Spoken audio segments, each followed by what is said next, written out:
Our bodies protect themselves from pathogens every day. Right now, millions of pathogens are crawling all over your skin and in your mouth, nose, and throat. In order to prevent these pathogens from infecting all of our cells and killing us, our bodies utilize two types of immune responses: the innate response and the specific response.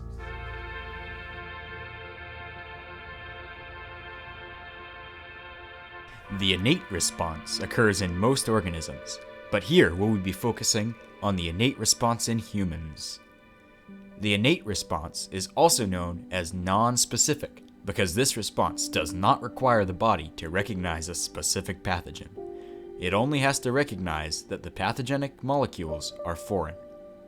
The following are your body's non-specific responses to any substances that it perceives as non-self without specifically recognizing it. The first lines of defense in our innate, or non-specific, response are physical barriers. The very first barrier pathogens must overcome is the skin. There is little space between epithelial cells for pathogens to squeeze through, so the only way pathogens can break this barrier is by entering an open wound. Your inner epithelial surfaces, such as the inside of your mouth, nose, and throat, have another defense: mucus. Cells in your inner epithelial surfaces secrete mucin and other glycoproteins.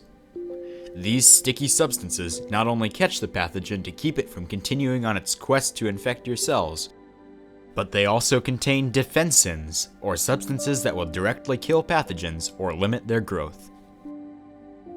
Your body also has minuscule hair-like structures in your respiratory tract called cilia.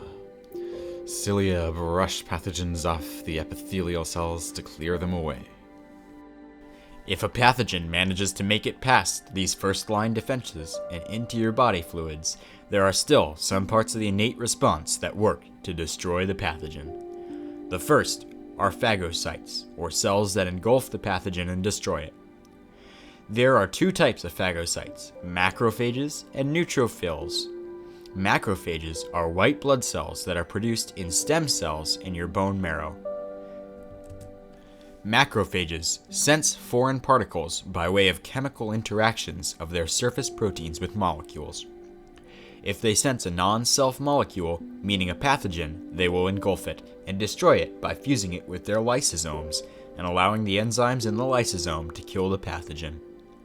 Then, they send out chemical signals, such as cytokines, to alert other immune cells to the infection and present proteins of the pathogen on their surface to stimulate the specific response, which will be discussed shortly. The other type of phagocytes are neutrophils, which comprise a large portion of your white blood cells.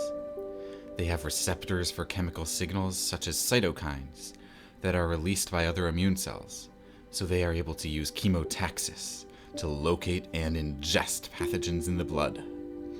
Once the neutrophil has ingested a large amount of antigen, it undergoes apoptosis. Dead neutrophils make up the pus your body secretes as it heals wounds. Besides phagocytes, there is another type of cell that functions as a part of the non-specific immune response: natural killer cells. Natural killer cells, also called leukocytes, are another type of white blood cell. These cells are ready to attack cells as soon as they are formed. Natural killers attack potentially cancerous cells and infected cells by injecting enzymes into those cells, causing them to undergo apoptosis. They also give off cytokines, which are messengers for signal transduction pathways to regulate and activate other immune cells. Cytokines can attract more immune cells and end immune responses. Certain types, called interferons, will actually interfere with viral activity. Innate responses similar to the one described previously occur in most types of multicellular organisms. However, vertebrates carry out specific immune responses. One piece of this is the humoral response, or the body's response to specific pathogens in the body's fluids, such as blood and lymph. The humoral response is dependent on B cells, which are small white blood cells called lymphocytes. These cells are co-stimulated by the antigen and helper T cells to quickly multiply. Some of these become antibody-producing plasma B cells, and some become memory B cells. The plasma B cells produce antibodies, which work in a few main ways. The first is neutralization, in which the antibodies bind to the pathogen, preventing it from being able to bind to and enter cell membranes, rendering it incapable of infecting body cells. Antibodies also help phagocytes engulf pathogens by covering the surface of the pathogen with themselves, opsonizing the pathogen. Receptors on the phagocytes recognize the antibodies and are able to consume and destroy the pathogen. Opsonization can also be enhanced by the complement system. Bound antibodies activate complement proteins, which can facilitate uptake of the pathogen by phagocytes, or can even destroy the pathogen themselves. As for memory B cells, they exist to quickly recognize a second exposure to the pathogen and stimulate a much quicker humoral response, like this.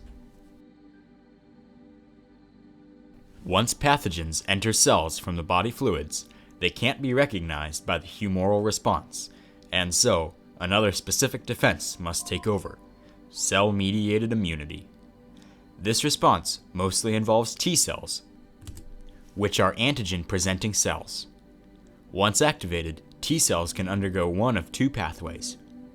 If they come across cells presenting major histocompatibility complex 1, which involves antigens produced within the cell, or endogenous antigens, they will multiply and form cytotoxic T cells, which destroy the infected cell. T cells also react to cells that display major histocompatibility complex 2 and exogenous antigens. These cells are antigen-presenting cells, usually macrophages or B cells that ingest antigens and then present proteins from the antigen on their surface. When T cells recognize a cell such as this, they multiply to create helper T cells to help stimulate the humoral response. Activated T cells may also multiply to create memory T cells, which will quickly recognize and respond to future infections and release chemical signals such as cytokines to alert other immune cells to the infection and regulate the immune system.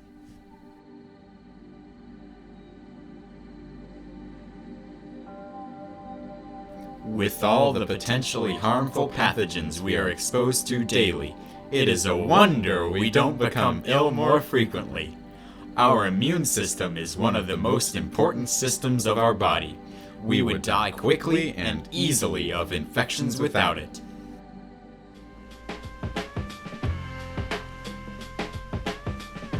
Damn, it feels good to be a gangster.